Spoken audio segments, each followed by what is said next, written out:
तो मैं बात कर लेता हूँ अब एक और ट्रू एंड फॉल्स की। वो है Aihole was capital of Pallavas, ये गलत है। Aihole was the capital of Chalukya. Pallava की कैपिटल जो थी वो कांचीपुरम थी। Local assemblies function for several centuries in south India, that's true. Several centuries तक ये लोकल असेंबलीज जो थी वो रही। कीवर्ड्स की बात कर लेते हैं। प्रशस्ति, एक नया वर्ड हमने जो नया सीखा। आर्यव्रत, आर्यव्रत जो एरिया हमने देखा था वो मार्क करा हुआ था, वो जिसमें समुद्रगुप्त का काइंड ऑफ राज था। दक्षिण पथ, ये भी एक नया टर्म था जो हमने सीखा। इनफैक्ट पिछले चैप्टर में भी दक्षिण पथ था। जीनियोलॉजी, ये बहुत इंपॉर्टेंट आया है कि हर कोई राजा अपनी जीनियोलॉजी लिखवा रहा है पोएट्स के द्वारा। हेरिडेटरी ऑफिसर, यानी कि एक बेटे के द्वारा मतलब बाप के द्वारा बेटे और उसके बेटे पर जो ऑफिस है, गवर्नमेंट ऑफिस है, वो जा रहा है। सामंत करके एक नया कंसेप्ट हमने देखा था। सामंत वो थे जो मिलिट्री लीडर्स थे, जिन्हें राजा लैंड दे देता था और लैंड से जो रेवेन्यू होती थी उससे वो अपने ट्रूप्स यानी कि घोड़े और शस्त्र और वेपन्स और आदमी लोग रखते थे, जो कि राजा के बुलाने पे उनकी मिलिट्री एक्सपीडिशन में या फिर डिफेंस में या फिर जब युद्ध हो जाए ऐसे ही तब काम आते थे। असेंबली यानी कि लोगों की असेंबली, सभा जिसे बोल सकते हैं वो। नगरम जो है वो मर्चेंट्स की असेंबली को नगरम बोलते थे। ठीक है, ये कीवर्ड्स हैं, यानी 3 बार आप लिख लेना तो आपको कीवर्ड्स याद हो जाएंगे। अब 3 ऑथर्स के बारे में बात की गई है जिन्होंने हर्षवर्धन लिखे हैं, हर्षवर्धन के बारे में लिखा है। एक तो उनका पोएट, कोर्ट का पोएट बाणभट्ट, उन्होंने लिखा है हर्ष के बारे में। ज़ुएंगज़ैंग जो थे, जो कि चाइनीज़ पिलग्रिम थे जो आए थे और हर्ष के कोर्ट में बहुत टाइम तक रहे थे, उन्होंने लिखा है। एंड फाइनली रवि कीर्ति जो थे वो पुलकेशिन II जो कि चालुक्य रूलर थे उनके कोर्ट में थे। और जब उन्होंने पुलकेशिन II ने हर्ष को हरा दिया, नर्मदा को क्रॉस करने से रोक दिया, तब रवि कीर्ति ने हर्षवर्धन का जिक्र किया था उनकी चीज़ में और उन्होंने लिखा था हर्ष वॉज नो मोर हर्ष। ठीक है, ये प्ले ऑफ वर्ड्स किया था उन्होंने। आपको क्या क्या चेंजेस मिलते हैं उस समय आर्मी के लिए?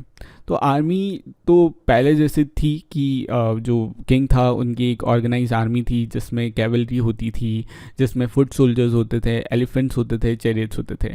लेकिन साथ साथ मिलिट्री लीडर्स यानी कि सामंत का भी आया। उन मिलिट्री लीडर्स को हम लैंड ग्रांट कर देते थे, उससे ही जो रेवेन्यू आती थी यानी कि जो टैक्स कलेक्शन आता था उससे ये लीडर्स जो थे अपनी छोटी सी ट्रूप्स यानी कि सेना की टुकड़ी जो रहती थी उसका संचालन करते थे।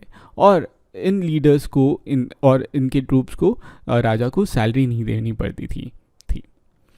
और न्यू एडमिनिस्ट्रेटिव अरेंजमेंट्स के बारे में थोड़ा सा बताएं, ये क्वेश्चन है।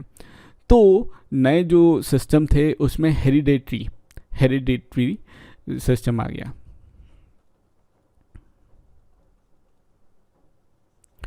इसमें क्या होता था, जो कि मैंने आपको वापस बता रहा हूँ, कि एक आदमी है, उसका बेटा और उनकी पूरी पुश्ते जो थी वो एक ऑफिस को संभालते थे और ये ऑफिस गवर्नमेंट ऑफिस था।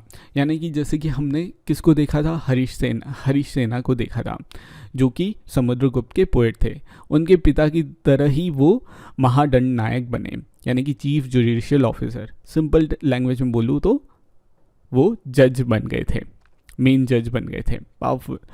तो ये वाली चीज़ थी। दूसरा ये था कि पावरफुल मैन जो थे, जो इकोनॉमिकली पावरफुल हो या मिलिट्री पावरफुल हो या सोशली पावरफुल हो या पॉलिटिकली पावरफुल हो, इन लोगों को साथ में जोड़ने के लिए ही ये हेरिडेटरी सिस्टम बनाया गया था। एडमिनिस्ट्रेटिव में विलेजेस में और सिटीज़ में जो थी सभाएं होती थी। तो ये भी एक एडमिनिस्ट्रेटिव का पार्ट था जहाँ पे लोकल लेवल एडमिनिस्ट्रेशन होता था।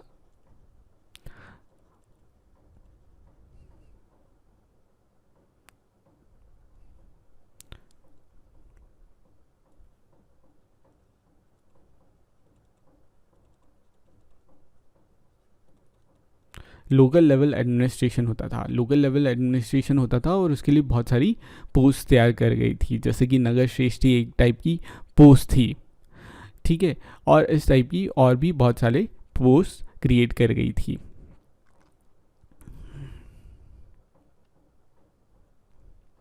समुद्रगुप्त के बारे में आप थोड़ा सा बताओ कि वो ना जस्ट वॉरियर था बल्कि वो वीणा भी प्ले करता था और साथ ही साथ पोएम्स भी लिखता था। He was poet too. ठीक है, और यही अरविंद जिससे हमने चैप्टर स्टार्ट किया था, एनसीईआरटी ने स्टार्ट किया था, एक स्टोरी सुनाई थी अरविंद नाम के बच्चे की, और वो उसके लिए ये रेलेवेंट है क्योंकि वो एक्टिंग करने वाला है, तो एक्टर बनने वाला है, तो पूरा कैरेक्टर प्ले करे। उसके सारे जो शीड्स हैं इंसान के कि वॉरियर के साथ साथ वीणा भी प्ले करता है, पोएट भी है, तो वो भी इंक्लूड करे अपने कैरेक्टर में, अपनी एक्टिंग में। क्या आपको लगता है ऑर्डिनरी पीपल प्रशस्ति पढ़ते थे? तो हाँ, चूँकि ये इंस्क्राइब्ड होती थी पिलर पे, यानी कि पिलर जो था, स्टोन पिलर था, उस पर लिखी रहती थी, तो इसलिए लोग प्रशस्ति पढ़ते थे। इससे क्या होता था, इससे राजा की बातें जो रहती थी, लोगों को राजा के प्रति एक श्रद्धा होने लगती थी, गुडविल क्रिएट होता था राजा का कि देखो अच्छा आदमी है क्योंकि अच्छी बातें लिखी है। तो अब बातें तो कोई भी कुछ भी लिख सकता है, बट ठीक है, लोग इनोसेंट और सिंपल होते हैं, तो जो बोला जाता है, जो दिखाया जाता है, जो समझाया जाता है, वो थोड़ा सा मान लेते हैं। ठीक है, आप ऐसे मत बनना, आप अपना क्रिटिकल थिंकिंग यानी कि अपने दिमाग का इस्तेमाल करना और फिर डिसाइड करना कि कौन सा आपका लीडर जो है वो अच्छा है, या सब लोग कह रहे हैं उनकी बातों पे नहीं आ जाना, अपना दिमाग बिल्कुल लगाना, भगवान ने आपको दिमाग दिया है तो। जबकि आज भी ये बात बहुत रेलेवेंट है कि लोग जो रहता है ना, जिसकी तारीफ़ करते हैं उनको एक जैसे फॉलो कर लेते हैं, जबकि हमें हमारा दिमाग लगाना चाहिए।